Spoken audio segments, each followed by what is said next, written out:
Hey guys, welcome to another edition of Quad's Weekly Rage. I'm Quad from the GoodOldQR show. Doing my rant and raving this week. First topic is Evan Bourne being suspended for the second time for failing the drug test.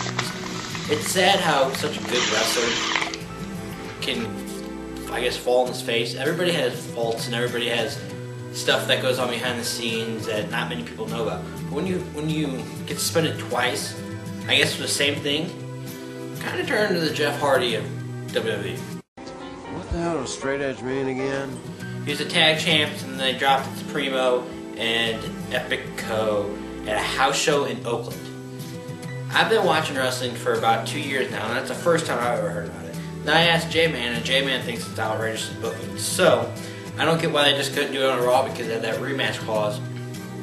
They could just had them lose on a Raw, but I guess they wanted the Oakland crowd to get something worth their money. I don't get it, but Evan Bourne being suspended for the second time, who knows if this is going to cause him to be fired or if they're going to just push it underneath the rug like the first time. First time he was suspended, he was still tag champ, and then he left and came back and still was tag champ. It made no sense. They couldn't give somebody else a title while he was gone, and that's how they punished him, but it makes absolutely no sense to me. But Evan Bourne being suspended for the second time.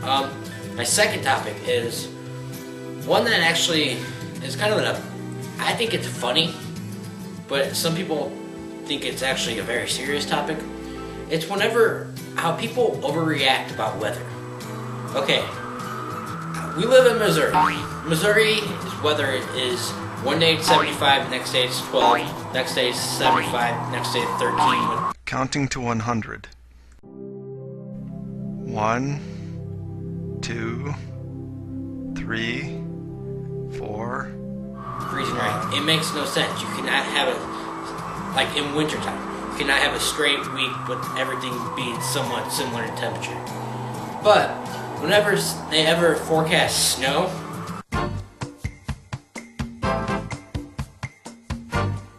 people literally freak out like the world's going to come to an end. Okay, if you get a half an inch of snow, your car can still run. If you get 2 inches of snow and ice, your car can still run. But people okay, let's say it's gonna snow on Wednesday. People will buy milk, eggs, bread, anything, like Monday, Tuesday, and then when it snows a fourth of an inch, you pretty much shut out luck. But if it actually snows a bunch on this Wednesday, and you lose power, you're stuck in your house, you lose both milk and eggs. Plus you can't stick them outside because then they'll freeze and then you'll ruin them anymore. Eat it! Get yourself an egg and beat it! Makes absolutely no sense to me why people overreact. And then when people actually drive this stuff, I understand that they're worried about slipping and sliding, getting in accidents on that. But whenever the roads are perfectly clean and there's nothing on them, don't drive 30 miles an hour on a fucking highway. It makes no sense to me. But that's my second topic. I think it's funny. Some people take it seriously, but what can you do?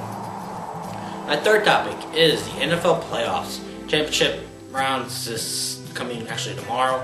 So there's here we go. This is gonna be fun. Baltimore and New England. And San Francisco and the Giants. Baltimore and New England is just going to be a smash-mouth game. Baltimore's defense has been looking tough. Ed Reed is probable, which means he'll play no matter what because it's championship round. And then you have Tom Brady, who's just a beast, throwing 6 touchdowns last week. I'll get to that later. I'm actually picking Baltimore to win this. You're fucking hot! I know everyone thinks I'm crazy, but Baltimore's been looking really good and have Ray Rice just run over New England's defense. That's my pick for that one. Giants, 49ers. This one's going to come down to the defense, in my opinion. 2 good defenses, okay offenses. Eli Manning's is supposedly questionable. He has some kind of illness. I think it's just a Manning thing. That's a perfect spiral, Eli. That's a little stab to you, J-Man. I'm actually picking the 49ers to win that, so Super Bowl's going to be Baltimore 49ers.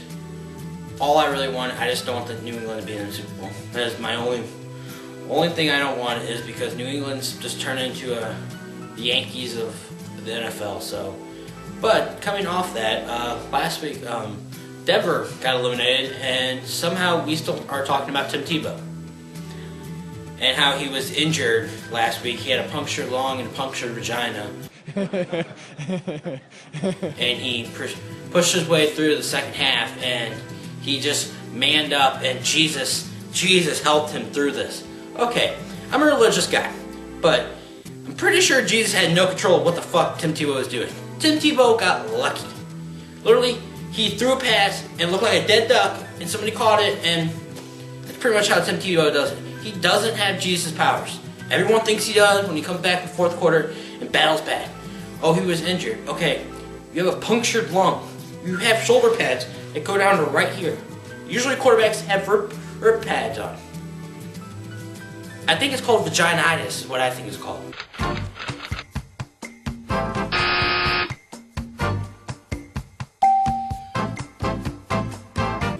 Because Tim Tebow, he's not a quarterback. He's a, I guess, athlete, you may want to call it, and that's in quotes. He runs around the pocket, trying to act like Mike Vick, trying to scramble around and get first downs. Okay, you're good there, you're fine. But whenever your team's okay, and you start off on the depth chart as a third quarterback, jumped over Brady Quinn, and then after Orton got released or got hurt, oh, Tim Tebow is here to save the day. Really, it doesn't make any sense to me why Denver would even put money into Tim Tebow. Why don't you get a good quarterback? Let Brady Quinn. Brady Quinn's an okay quarterback. In my opinion, he's better than Tim Tebow. But the only reason Tim Tebow was the starting quarterback is because I guess he helped, or the coaches like him. So, but hey, I got a new stand for you, Tim Tebow. It's called the F.U. Tebow. Ready for it? Here. Fuck you, Tebow. I'm looking for you. I'm here on